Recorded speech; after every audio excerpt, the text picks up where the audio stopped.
Mambo bado yanaendelea kuwa ya moto katika taifa la Tanzania na imeendelea kuwa inasakamwa na mashirika pamoja na mataifa yenye nguvu duniani.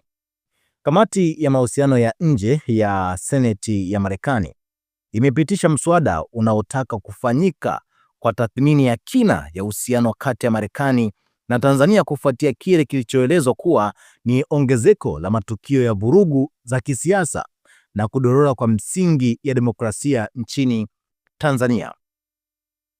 Mswada huo wa pande mbili za kisiasa ulioandaliwa na Senator Jehan Sessions kwa kushirikiana na Senator Ted Cruz unaielekeza serikali ya Marekani kuweza kufanya mapitio ya kina ya ushirikiano wake na Tanzania pamoja na kutathmini athari za mwenendo wa kisiasa wa nchi ya Tanzania kwa maslahi ya Marekani katika ukanda wa Afrika Mashariki.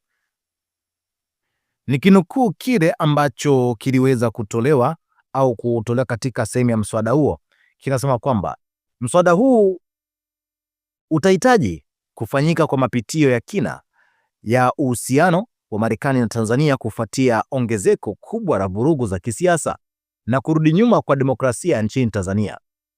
Pia utaelekeza tathmini ya uhusiano unaokuwa wa Tanzania na China na Urusi pamoja na athari zake kwa maslahi ya kimkakati na kiuchumi ya Marekani katika eneo la Afrika Mashariki, imesema sehemu ya mswada huo.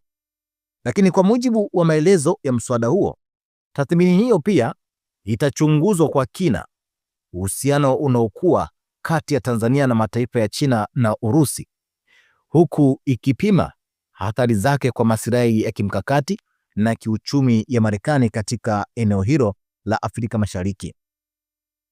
Akizungumza baada ya kamati hiyo kupitisha miswada mbalimbali ya sera za nje, Senator Sessions alisema kwamba hatua hiyo inaonyesha dhamira ya kamati ya mahusiano ya nje ya Seneti katika kuimarisha uongozi wa Marekani duniani na kuweza kulinda usalama wa taifa na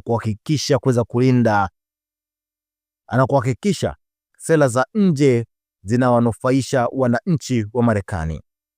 Iwapo mswada huo utapitishwa na bunge la Marekani na kutiwa saini kuwa ni sheria, utalazimu serikali ya Marekani kuwasilisha tathmini rasmi kuhusu hali ya uhusiano wake na Tanzania pamoja na mwelekeo wa kisiasa na kidiplomasia wa nchi hiyo katika mazingira ya ushindani wa kimataifa unaohusiana na mataifa makubwa kama China na Urusi.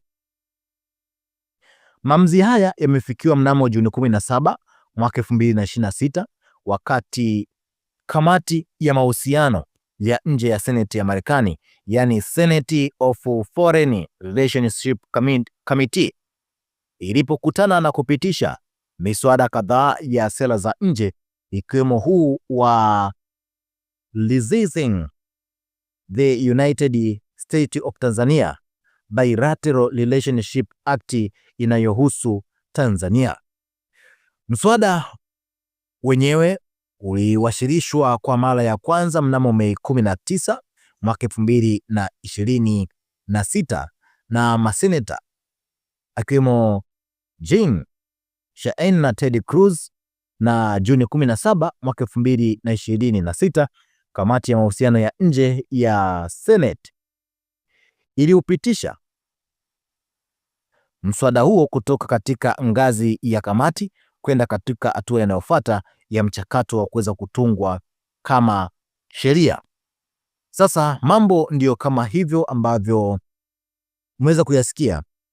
Taifa letu linapitia katika wakati mgumu na mambo ambayo yaliweza kutokea tarehe 29 mwezi Oktoba, nadhani taifa lilianza kuvurugikia pale. Mambo yalianza kuvurugika wakati huo. Sasa hapa kuna baadhi ya maoni ya watu wameweza kuyatoa na sitokusogezea kama yalivyo.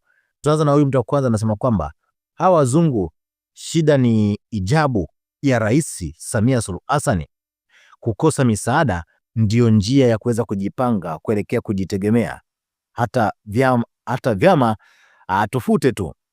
Mbona Nyerere alitawala CCM, alitawala na CCM tu?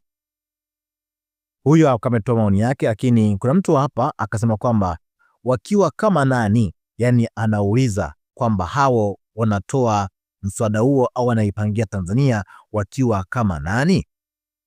Lakini kuna baadhi ya maoni ya watu wengi wameweza kutoa hapa, waweza kutoa maoni mengi sana. Tukija kwa huyu Mshua anasema kwamba Wamarekani, piga bomu moja, hiki kimawa kiovu kishindwe tafadhali. Huyu akametoa maoni yake kama mnaweza kuyasikia. Lakini tukija kwa George Tibaijuka, yeye anasema kwamba kufuatia kile kinachoelezwa kuwa ni ongezeko la matukio kutokana si tabia yangu, ila nyie ni kumalizia. Bwana George akaishia hapo. Lakini mtu mwingine hapa akaja kusema kwamba ubepari uliozaa madhi ya demokrasia ni ukoloni maomboleo. Huyo ni Bini Kombo akawa ametuambia hivyo. Lakini tukimalizia mtu wa mwisho hapa, huyu anaitwa Sese Fly, anasema kwamba Marekani haichunguzi chochote Tanzania zaidi ya kufuatilia miradi yake ya madini. Kenge wewe. Huyo akamaliza kwa kusema hivyo, na sisi hatuna la ziada bali kukuachia wewe mtazamaji na mfuatiliaji wetu uweze kutuambia ni kipi ambacho unacho. Tutakutana wakati mwingine na wasaa mwingine kuendelea kujuzana mambo mbalimbali yanayoendelea katika taifa letu la Tanzania.